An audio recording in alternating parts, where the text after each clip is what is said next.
한시 공장제 고대 노예제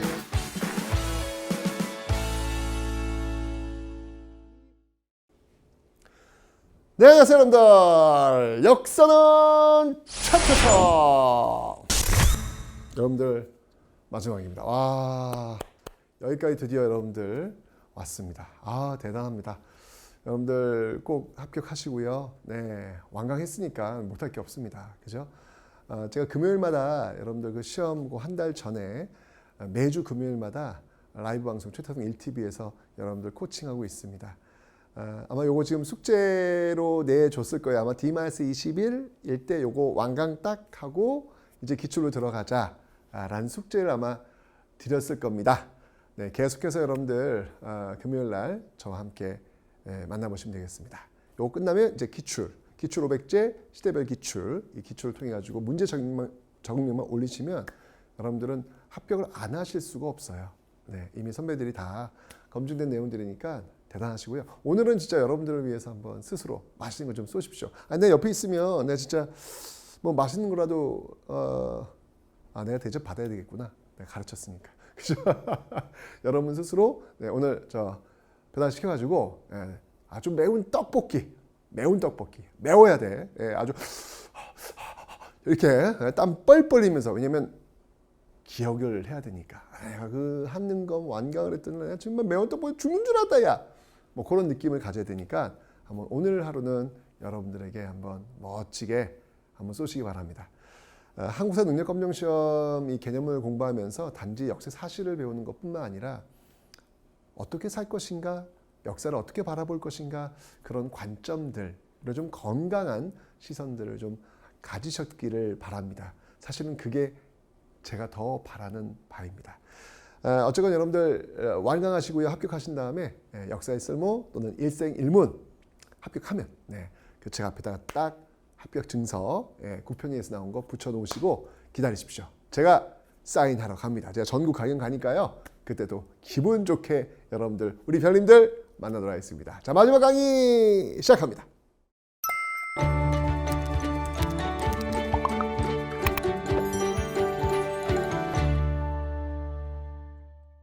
자, 경제와 통일 나누어서 정부별로 한번 보도록 하겠습니다. 자, 이승만 정부에서는요, 경제 파트의 농지개혁 얘기 좀 한번 해볼게요. 제한헌법에 의해서 이 농지개혁이 이제 만들어집니다. 방법은요, 이게 북한 같은 경우에는 무상몰수, 무상분배 방식으로 이루어집니다.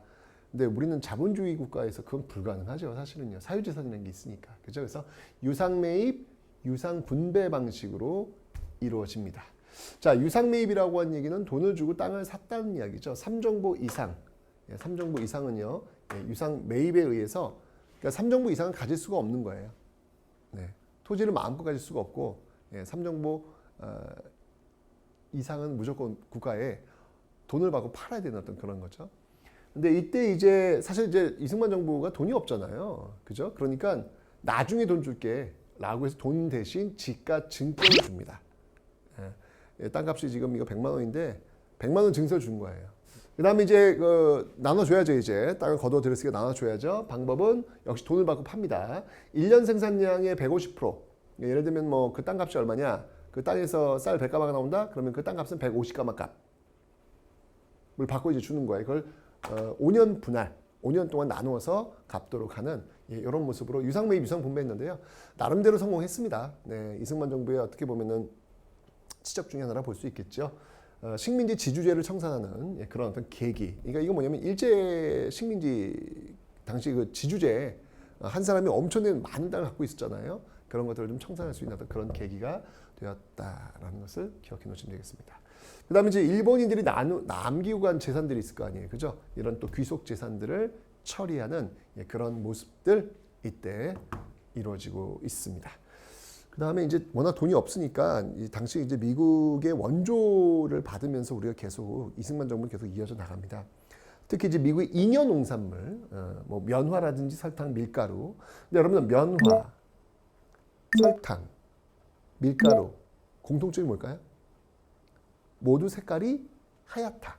그래서 삼백산업이라고 합니다. 이거를 세 가지 하얀 산업이 발달되었다. 그래서 설탕으로 출발하는 회사가 어디예요? 삼성. 제일제당 여기서 출발하잖아요. 그죠?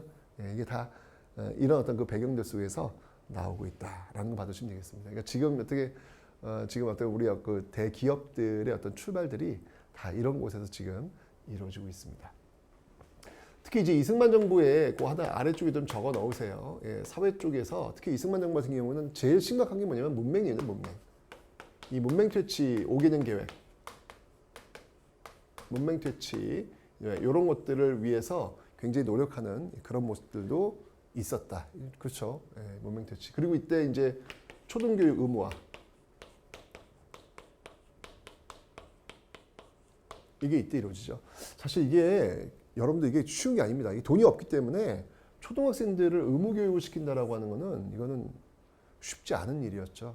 저는 이승만 정부의 가장 큰 치적 2개를 꼽아봐라라고 한다면 첫 번째는 이 초등 의무 교육, 두 번째는 독도 그 평화 라인, 이승만 라인이라고 하잖아요, 그죠?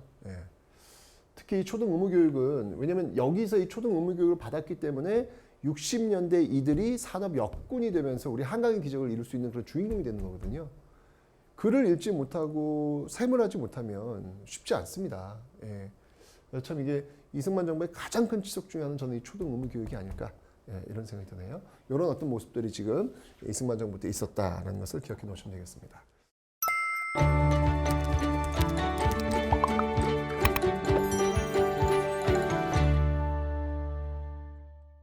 자, 경제 박정희 정부를 한번 좀 살펴보도록 하죠. 박정희 정부는 뭐 말 그대로 이제 한강의 기적, 한강의 기적, 그 기적의 신화를 썼던 그 정부가 바로 이 박정희 정부라고 볼 수 있겠습니다. 그 신화를 쓰는 데 있어가지고 이 경제개발 5개년 계획이 굉장히 중요한 역할을 하게 됩니다. 60년대 1, 2차 경제개발 5개년 계획, 70년대 3, 4차 경제개발 5개년 계획 이런 식으로 나오는데요. 일단 기본적으로 60년대는요. 박정희는 돈이 없잖아요. 돈이 없으니까 뭐 그 방법을 하기 위해서 엄청난 그 비판을 받으면서도 한일 수교를 맺고 베트남 파병하고 이제 그랬던 거 아닙니까? 그죠? 그러니까 이 당시 돈이 없어요. 없다 보니까 경공업부터 출발합니다. 경공업. 경공업 뭐예요? 뭐 신발 만드는 거, 가발 회사, 옷 만드는 거. 돈이 많이 안 들어가는 거. 뭐 그럴 수밖에 없잖아요. 그죠? 여기서 이제 출발했는데 이 당시에 이런 어떤 우리의 경쟁력은 뭐냐면 싼 노동력입니다. 싼 노동력. 네. 지금도 여러분들 왜 그 옷 같은 거 이렇게 택 보시면 어디예요?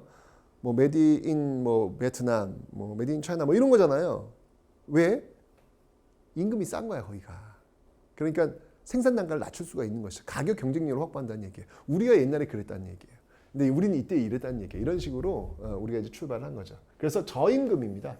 근데 이 저임금을 유지하려면 여러분들 뭐가 유지가 돼요? 임금이 싸니까 먹는 것도 싸야 될 거 아니야. 그래서 저고가 정책을 같이 가는 거예요, 이게. 그러니까 농민들 죽어나는 거고 노동자들 죽어나는 거지. 정말 이게 경제개발이라고 하는 게 이 노동자 농민들을 정말 갈아가지고 정말 만들어낸 그런 한강의 기적일 수 있습니다. 진짜 그분들 너무너무 감사한 분들이에요. 그러면서 이제 정부 주도의 어떤 수출이 이루어지고 있었다. 자금은 제가 얘기했죠. 한일 수교나 베트남 파병을 통해서 또 파동 노동자 돈을 좀 빌려와야 되는데 누가 이 가난한 나라에 돈을 빌려주겠어? 그 인건비를 담보로 잡히는 거예요. 독일에 갔던 노동자들, 광부라든지 간호사들, 독일인들이 들어가지 않은 그 깊은 좀 위험한 곳까지 들어갔던 일을 냈고요.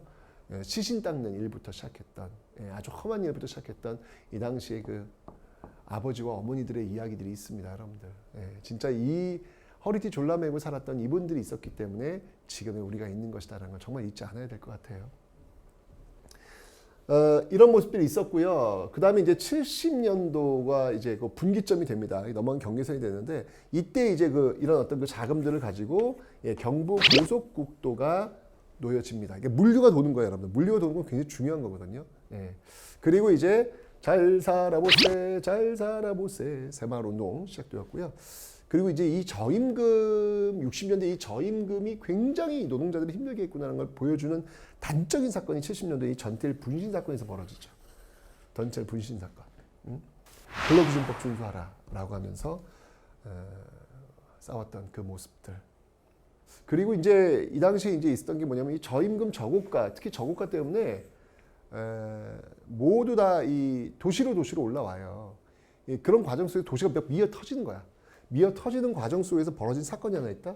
이게 뭐냐면 바로 71년도에 광주 대단지 사건이라는 게 있어요. 1971년도. 이 광주 대단지 사건이라는 게 왜 나온 거냐면 광주는 여러분들 전라도 광주를 얘기하는 게 아니에요. 경기도 광주를 얘기하는 겁니다. 이 광주가 어디냐면 지금 여러분들 IT, 대한민국 IT의 심장 어디입니까? 판교죠, 판교. 예, 성남시 판교 아니겠습니까? 지금은 정말 이 최첨단 그 도시로 지금 막 성장하고 있는데 거기 그 성남의 출발이 바로 여기서 출발하는 거예요. 광주 대단지 사건. 성남은 그냥 허벌판이었거든요. 아무것도 없었거든요. 근데 이 서울 특히 이제 청계천 쪽에 몰려든 그런 어떤 그 당시 어떤 그 가난한 빈민들, 그 빈민들을 이곳에 이 성남에 강제로 이주를 시켜요. 이주를 시켜. 오면 뭐 아파트도 지어주겠다 뭐 이런 얘기를 해가지고 이주를 시켜요. 이주를 시켰는데 아파트는 무슨 아무 기반이 없는 거예요. 화장실조차도 없습니다, 여러분들. 이게 정말 기본적인 생활이 유지되지 않는. 그래서 들고 나간 거예요. 못 살겠다 하면서 들고 갔던 그런 광주 대단지 사건이 또 71년도에 벌어지기도 했다. 참 이게 참 많은 일들이 있었네요. 그죠? 그 과도기 속에서. 그러다가 이제 70년대 넘어오면서 3, 4차 경제개발 5개년 계획이 일어나면서 이제부터 이제 시드머니, 돈을 좀 모은 거야. 그 모은 걸 가지고 중화학 공업에 투자합니다. 이제 좀 돈을 더 많이 벌 수 있는 그 단계로 넘어간 거죠. 대표적인 게 이제 포항제철, 지금의 포스코, 전신이라 볼 수 있겠죠. 이런 중화학공업이 70년 된 중화학공업, 60년 된 경공업. 돈이 없으니까 경공업, 시드머니 가지고 중화학공업. 그 비전을 바꾼 거예요. 자, 이러면서 드디어 수출 100억 달러를 77년도에 달성합니다. 대단하죠. 이게 정말 한강의 기적을 보여준 건데 이 과정에서 여러분들 72년도에 83 조치라는 게 있어요. 72년도에 83 조치라는 게 있는데 이게 사채 동결입니다. 뭐냐면 당시 지금 우리가 지금 알고 있는 대기업들이 있죠.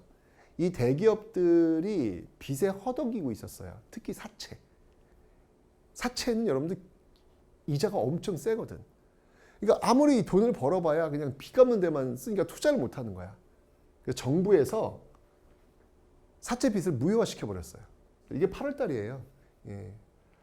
7월 달에 7.4 남북공동성명, 8월 달에 83 조치, 그리고 10월 달에 10월 유신. 와, 72년도는 정말 이게 뭐 그냥 눈 뜨고 나면 그냥 엄청난 사건들이 막 펼쳐지고 있는 그런 모습들이 아니었을까라는 생각이 듭니다.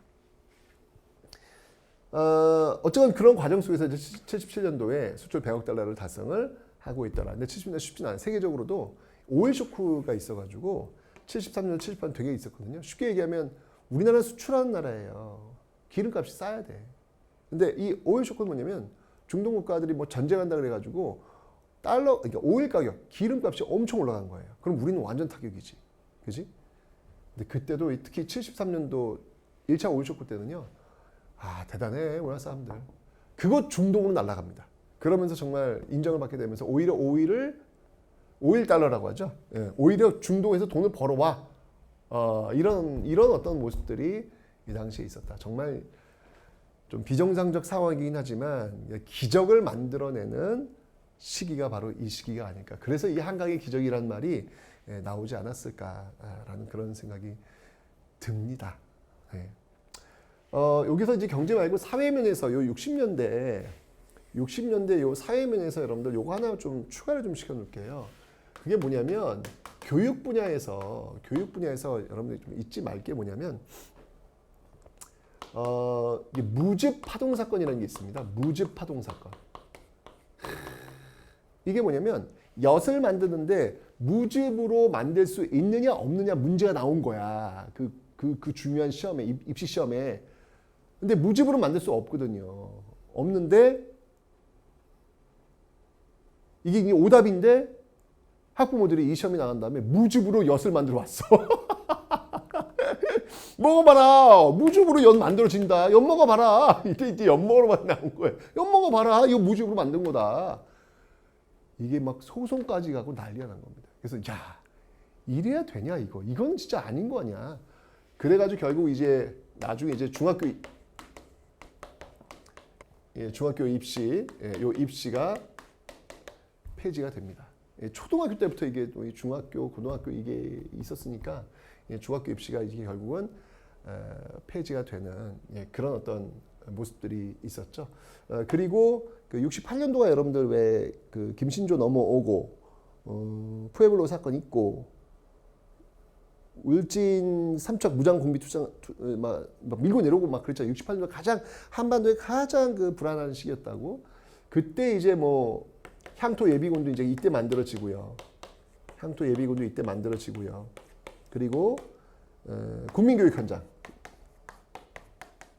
현장도 뭔가 이제 우리를 하나로 좀 묶어내야 되는 그런 어떤 모습들이 있었겠죠. 다 그런 영향 속에서 68년도에 만들어지는 거예요.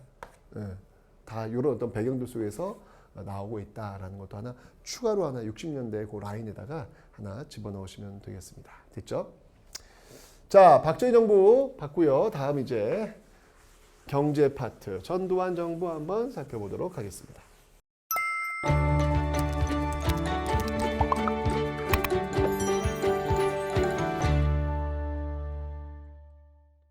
전두환 정부에서는요. 야, 이건 또 이게 웬일이야? 전두환 정부의 어떤 타이틀, 박정희 정부의 경제 타이틀은 한강의 기적. 전두환 정부의 그 경제 타이틀은 뭔지 아세요? 단군 이래 최대 호황기. 제일 잘 나갔어요. 왜냐면 그때 그 세계적으로 3조 호황의 시기였어요. 저금리, 저달러, 저유가. 돈을 빌리는데 되게 싸. 이자가. 게다가 달러도 싸. 게다가 기름값 싸. 이러면 우리한테는 완전히 수출하는 나라로서 최고의 조건이거든요. 여기서 이제부터 엄청 우리가 돈을 법니다. 그래서 단군 이래 최대 호황기. 라는 수식어가 또 전두환 정부 때 또 붙어요. 경제 파트로 보면요. 하여튼 우리는 좀 성장기에 접어들었기 때문에 박정희와 전두환 정부를 거쳐서 쭉쭉 올라오는 거죠. 개발도상국가로서의 어떤 그 지위를 좀 누리면서 성장을 했던 겁니다. 정말 부지런한 국민들, 정말 이 덕분에 이런 어떤 그 기적들을 지금 써내려가고 있는 것이죠. 그런데 이렇게 되니까 박정희, 전두환 정부의 그 경제 성장을 써보면서 선진국들이 이제는 우리를 그냥 개발도상국가로서의 어떤 베너핏. 그냥 알았어. 그냥 너희들은 좀 못 사는 나라니까 좀 봐줄게. 이제 이런 것들을 거두어들이기 시작합니다. 이제는 야, 너희들 잘 살잖아. 언제까지 혜택 받을 거야? 똑같이 해야지, 똑같이. 라고 하면서 이제부터 개방 압력이 들어와요. 이러면서 이제 우루과이 라운드 협상이라 그래가지고 이제 우리를 이제 개도국, 개발도상국 지위에서 빼려고 하는 그런 이제 시도가 나오게 되는 것이죠. 요 진통기를 우리가 이제 겪게 됩니다. 개발도상 국가에서 선진국으로 넘어오는 데 있어가지고 왜냐면 우리는 한 번도 선진국을 해본 적이 없잖아. 그러니까 어떻게 가야 될지 모르는 거지. 그 과정에서 우리는 어마어마한 큰 실수를 하나 저지르게 됩니다. 좀 더 기다리세요. 그리고 이제 이 전두환 정부 때 이제 최저임금법 그게 이제 이 전두환 정부 때 처음 시행이 지금 되고 있습니다. 그러니까 그 앞에 있었던 그 박정희 정부 때 그 전태일 분신 그런 것들 속에서 이제 계속해서 노동 조건들이 조금 좋아지고 있는 어떤 그런 모습을 가고 있는 거예요. 자, 그러다가 이제 김영삼 정부 때로 들어오면요, 이때 뭐 어마어마한 일들이 벌어지죠. 금융실명제, 와우. 저녁 시간대였어요. 전 무슨 전쟁 나는 줄 알았어요. 갑자기 특별 담화문, 김영삼 대통령 특별 담화문, 갑자기 정말 속보로 뜬 거예요. 와, 뭐야? 저녁 시간대에 이거 뭐 전쟁 나는 거 아니야? 했더니 오늘부로 모든 금융 거래는 실명, 이름으로만 하겠습니다. 라고 한 걸 땅 때려버리죠. 그런데 이때부터 무조건 이름으로. 그 돈은 누구의 돈이야? 이게 딱 선명하게 보여주는 것이죠. 이걸 갑자기 해버린 거예요. 왜? 이걸 갑자기 안 해버리면 미리미리 준비를 할 거예요. 돈을 뺀다든지 그걸 못 빼게 하려고. 바로 그냥 금융실명제. 엄청났습니다. 대통령 긴급명령에 의해서 나왔던 어떤 그런 제도였습니다. 그러면서 이제 이때 OECD에 이때 가입을 하죠. OECD에 이때 가입을 하죠. 선진국 클럽 아니겠습니까? 김영삼 정부 때 이제 우리가 드디어 개도국 지위를 벗어나서 선진국으로 들어오는 그런 계기가 됐는데 기초 체력이 없는 거예요. 이게 이제까지 어떤 개도국 그 지위 속에서 좀 많이 봐주는 게 있었거든요. 근데 그런 걸 다 거두어들이고 선진국과 똑같이 개방하고 똑같이 어떤 조건이 주어지면 이 기초 체력이 있어야 돼. 그게 없는 거라. 그러면서 우리가 한번 어마어마한 일을 한번 겪게 되죠. 이게 바로 김영삼 정부 때 있었던 IMF. 정말 IMF 이전과 이후의 대한민국은 완전 달라졌습니다. IMF 이후부터 비정규직, 계약직, 무슨 뭐 그리고 연봉 뭐 이런 개념들이 마구마구 들어오는데 정말 달라요. 그 이전과 이후가. 외환 부족 사태였죠. 정말 이 자본주의가 한 방에 훅 갈 수 있구나. 이걸 이제 보여줬던. 기초 체력이 단단하지 않으면 한 방에 훅 갈 수 있구나. 이걸 아주 보여줬던 게 바로 이 IMF 사태였다. 김영삼 정부는 결국 이것 때문에 무너지죠. IMF 때문에. 그것 때문에 야당이 평화적 정권 교체에 의해서 역사상 처음으로 김대중 야당 정부가 들어서는 이제까지 이런 적은 없었거든요. 옛날에 그 민주당 정부가 들었을 때가 이제 4.19 혁명에 의해 들었죠. 혁명에 의해서. 그 이후에는 한 번도 야당이 집권한 적이 없었어요. 그런데 처음으로 평화적 정권 교체에 의해서 처음으로 김대중 정부가 들어온 겁니다. 이게 IMF라고 하는 그런 상황 속에서 나오게 되는 배경이었죠. 뭐 IMF는 무장해제하라는 거예요. 너희들 그 선진국 뭐 이거 똑같이 하라는 얘기죠. 그러면서 어쩔 수 없이 신자유주의 정책, 정년 이런 거 존재하지 않아. 노동자 자르는 거 이런 거 유연하게 해야 돼. 뭐 이런 어떤 그 경쟁에 그 내몰리게 되는 그런 어떤 모습들, 효율을 극대화시키는 이런 정책에 내몰릴 수밖에 없는 그런 모습이 보이는 것이죠. 뭐 합병, 뭐 정리해고, 비정규직 이게 이제 나오는 배경이 IMF 이후에 이제 이런 요구 사항이에요. IMF 측의 요구 사항입니다. 여기서 받아주지 않으면 달러 안 주겠다는데 어떡하겠어? 그럼 나라 망하는 건데. 네? 결국 문을 열 수밖에 없는 것이죠. 문을 다 열어버리게 되는 그런 모습들이 있었다. 근데 이런 어떤 위기 상황 속에서도 국민들이 금모으기 운동을 통해 가지고 또 이 금을 내놓는 어떤 그런 모습들 보이죠. 이건 정말 이상한 일이에요. 여러분들 전 세계 어디나 금융 위기 뭐 이런 위기 왔다 그러면 반드시 뭘 쥐고 있어야 되는지 알아요? 금이에요. 금. 금은 언제든 달러를 그 재가치에 받을 수 있기 때문에 그렇습니다. 근데 금모으기 운동은 뭐예요? 집집마다 금을 내놓는 거예요. 그러니까 외국인들이 unbelievable. 미친 거 아니야? 쟤들 왜 저래? 지금 나라가 지금 거의 부도 상태인데 금을 갖고 있어야지 금을 내놔? 오 마이 갓. 진짜 이게 참 이게 비상식적인 모습이거든요, 이게요. 이런 모습들이 지금 있었다. 그래서 이걸 이제 제2의 국채보상 운동이다. 이제 이렇게 얘기도 합니다. 노사정위원회를 열어가지고 뭐 이런 정리의 권한 뭐 이런 것들을 좀 서로 합의 보면서 했던 노동자, 회사 측, 정부, 노사정위원회라고 하는 것이죠. 결국은 김대중 정부 때 IMF를 졸업을 합니다. 정말 빨리 졸업했죠. 이게 이제 우리의 저력인 것 같아요. 김대중 정부 때는요. 그래서 FTA 서명하죠. 한칠레, 뭐 한미 FTA는 뭐 노무현 정부 때 이제 이렇게 FTA 같은 것도 체결하는 그런 모습들이 있더라. 특히 이제 김대중 정부 때 또 이 참 이 어려운 무너지고 있는 그런 상황 속에서도 기초 그 수급, 왜 기초 수급자들 있잖아요. 이런 제도, 기초생활보장 이런 제도가 이제 이때 또 만들어지고 있습니다. 만들어지고 있고요. 그다음에 이제 노무현 정부 때 여러분 잘 알겠지만 질본, 지금 이제 질병청이 됐죠. 질병관리본부가 또 이때 노무현 정부 때 만들어지게 되는데 정말 이 코로나를 겪으면서 정말 큰 역할을 했던 그런 부서가 이 노무현 정부 때 만들어져서 좀 우리가 좀 덕을 좀 봤습니다. 그렇죠? 자, 이렇게 해서 이제 경제와 사회 파트를 한번 좀 다 살펴봤고요.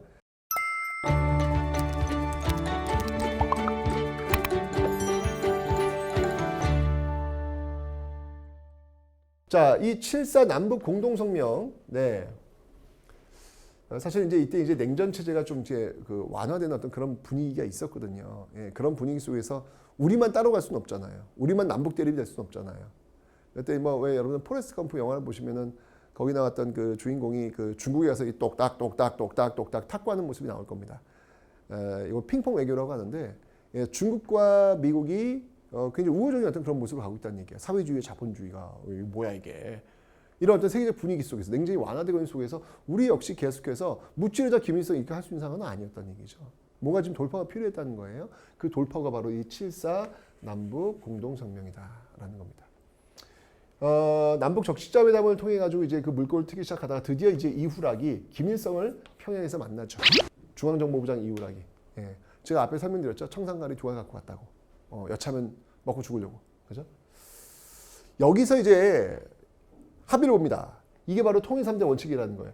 우리 통일은 자주적, 평화적, 민족 대단결. 이 방법에 의해서 한다. 자주, 평화, 민족 대단결. 이거는 지금까지도 유효합니다. 통일 원칙. 3대 원칙. 자주, 평화, 민족 대단결에 의해서 통일한다. 라고 하는 거. 그래서 이런 것들을 구체화시키기 위해서 남북조절위원회가 열립니다. 여러분 7.4 남북공동성명 키워드는요. 남북조절위원회예요. 남북조절위원회가 나오면 이건 무조건 7.4 남북공동성명입니다. 아시죠? 꼭 기억해 두세요. 물론 제가 이거 앞에 설명드렸지만 각각의 정부의 체제 강화에 활용된 측면이 없잖아 있지만 어쨌건 통일이라고 하는 그 첫 번째 씨앗을 뿌린 출발이 바로 이 박정희 정부였다라고 하는 사실을 기억해 놓으시면 되겠습니다. 전두환 정부에서는 큰 남북의 어떤 합의를 봤던 그런 사안은 없지만 당시 이 한강이 넘쳐요. 그래서 저쪽 그 망원동 일대가 이 물 범람이 일어납니다. 그때 북한 쪽에서 동포들이 고생하니까 저 수해 물자를 지원해 주겠다는 제안이 와요. 그때도 이제 이걸 받아야 돼 말아야 돼 그지 고민하다 받습니다. 그러면서 지금 화해 분위기가 만들어지면서 최초의 남북 이산가족 상봉이 전두환 정부 때 이루어집니다. 요건 여러분들 좀 기억해 두세요. 최초의 이산가족 상봉 시험이 잘 나옵니다. 자, 노태우 정부 때입니다. 노태우 정부 때는요. 남북 기본합의서라는 것을 만듭니다. 그러니까 7.4 남북 공동성명이 원칙만 딱 만들었다면 그 원칙을 좀 더 풍부하게 만든 게 바로 이 노태우 정부 때의 남북 기본합의서예요. 남북 고위급 회담을 공식적으로 열어가지고 합의를 보는데 자 이렇게 봅니다. 자 과연 남북 관계가 어떤 관계냐? 남과 북의 관계는 어떤 관계냐? A라는 나라와 B라는 나라의 그 관계냐? 아니라는 거예요. 남북의 관계는 한국과 미국, 한국과 일본 그런 관계가 아니라 잠정적이라는 관계. 잠정적.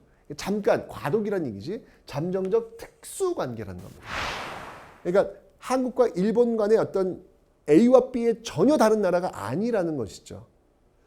한국과 북한은 잠정적 특수관계로 규정을 했고요. 남북 간의 교류는 그럼 어떻게 받느냐? 이거는 역시 마찬가지로 나라와 나라의 교류가 아니라 민족 내부의 교류로 규정을 했습니다. 그러니까 그 7.4 남북 그 공동성명 3대 원칙에서 좀 더 풍부하게 지금 남북 관계를 규정을 하고 있는 것이죠. 그죠? 관계와 교류를. 자, 근데 특히 여러분들 이때 노태우 정부 때 유엔에 동시가입을 합니다. 이제까지 유엔 동시가입을 안 했었거든요. 유엔에 동시가입을 하고 남북 기본합의서를 맺고 한반도 비핵화 선언을 체결하는 이런 어떤 그 모습들이 있었다라는 거. 굉장히 노태우 정부 때 남북 관계가 정말 질적으로 도약하게 되는 그런 계기를 맞이했다. 이게 다 이제 박정희 정부 때였던 그 토대가 있었기 때문에 한 번 더 전진하는 거예요. 자, 그러다가 김영삼 정부 때는 할 수가 없어요. 왜냐면 이때 김일성이 이제 죽습니다. 그러면서 이제 여기는 이제 어떤 그 교류도 이루어지질 않아요. 자, 그러다가 김대중 정부 들어와가지고 이제 그 김일성의 아들 김정일이죠. 예, 김정일과의 어떤 그 관계가 이제 굉장히 좋아지는데 특히 김대중 정부의 이 햇볕 정책, 정말 당시 그 정주영 현대 그 명예회장이 그 소떼를 몰고 북한에 가요. 트럭에다가 소를 싣고. 사실 여러분들 배에다가 한꺼번에 싣고 가도 되잖아. 그지? 근데 일부러 트럭에다가 소를 싣고 DMZ를 건너서 휴전선을 건너서 들어가는 모습들. 정주영 그 현대 회장이 고향이 북한이거든요. 그때 이제 소판돈을 갖고 내려와 가지고 지금 이 대한민국 현대라는 기업을 만든 거예요. 그래서 그걸 갚겠다라고 해서 그 소 한 마리 값을 정말 어마어마하게 불려가지고 트럭에 태워가지고 북으로 올라가는 모습. 드디어 금강산 바다 쪽으로 해서 금강산에 갈 수 있는 길이 열려요. 그러다가 이제 어마어마한 장면이 나옵니다. 이게 바로 6.15 남북공동선언. 우와! 최초 최초의 남북 정상회담이 열려요. 제가 이날 정말 너무너무 이건 역사다. 이 6.15 남북 공동선언에서는요. 남북 연합제와 북한의 낮은 단계 연방제가 비슷한 점이 있다라는 걸 인정합니다. 여러분 연합제가 뭐냐면요. 어렵지 않아요. 여러분 유럽연합 떠올리세요. 각각의 나라들이 연합 형태로 되어 있잖아요. 그죠? 예. 그런 식으로 남과 북이 된다. 우리는 이제 그걸 통일 방안을 얘기하고 있는 거예요. 북한은 좀 달라요. 북한은 연방제예요. 연방제가 뭐냐고요? 그거는 여러분들 미국을 떠올리세요. 미국은 연방. 아메리카라고 하는 게 이제 그 연방주들이 모여가지고 미국이라는 나라를 만든 거잖아요. 그죠? 하나의 미국 속에 여러 연방들이 있는 거잖아요. 그죠? 유럽연합은 좀 다르잖아. 유럽연합은 각각의 나라들이 연합을 이루는 형태고. 그죠? 북한은 연방제를 주장합니다. 우리는 연합제를 주장하고요. 예. 근데 남한의 연합제와 북한의 낮은 단계의 연방제. 그러니까 어찌 보면 이 남한의 연합제를 낮은 단계의 연방제 형태로 볼 수 있다. 중국적으로 나중에는 연방제 가자. 이제 이렇게 얘기하는 거죠. 그래서 북한의 낮은 단계 연방제와 남한의 연합제는 공통성이 있다. 이거 뭔가 지금 합의점을 찾아 나가는 거예요. 단계를 밟아 나가겠다는 얘기죠. 그런 합의를 봤던 게 바로 6.15 남북 공동선언이다. 결국 이 6.15 남북 공동선언의 계기로 해가지고 뭐 개성공단도 열리고 뭐 지금은 문이 닫혔지만 그죠? 뭐 경의선 개통, 이산가족 상봉, 금강산 육로 관광이 또 열립니다. 아까는 해로였잖아요. 6.15 남북 공동을 거치면 이제는 육지로도. 그리고 나서 이제 두 번째 남북 정상회담이 있었죠. 노무현 정부 때. 그래서 14 남북 공동선언을 나오는 모습들. 그 다음에 이제 또 다음 또 이제 문재인 정부에서 또 판문점 선언이 나오는 그런 모습들이 계속 이어가고 있습니다. 우리 뒤에 오는 아이들은 통일된 한반도에서 마음껏 제2의 한강의 기적을 쓰면서 살아갈 수 있는 그런 사회 물려줘야 되지 않겠습니까? 우리 뒤에 오는 사람들에게는 좀 더 나은 환경, 그 환경을 물려줘야 되지 않겠습니까? 이 모든 것들이 다 불편할 수 있고요. 어찌 보면 지불해야 될 수도 있어요. 하지만 우리가 받은 게 많이 있듯이 우리도 역시 뒤에 오는 사람들에게 줘야 된다는 것이죠. 그게 바로 역사를 바라보는 시선, 역사 앞에 선 사람들의 예의라고 저는 생각을 합니다. 자, 한국사 능력검정시험을 준비하기 위해서 여러분들은 저와 만나셨습니다. 여기서 끝나는 것은 아니고요. 이제 기출도 푸셔야 되고요. 또 시험 합격하시면 역사의 쓸모나 일생일문도 읽으셔야 되고요. 또 저 최태성 ETV를 통해 가지고 저와 함께 계속해서 역사를 보는 시선들을 한번 같이 공유해보는 시간 만나도록 하겠습니다. 여러분들 축하드립니다.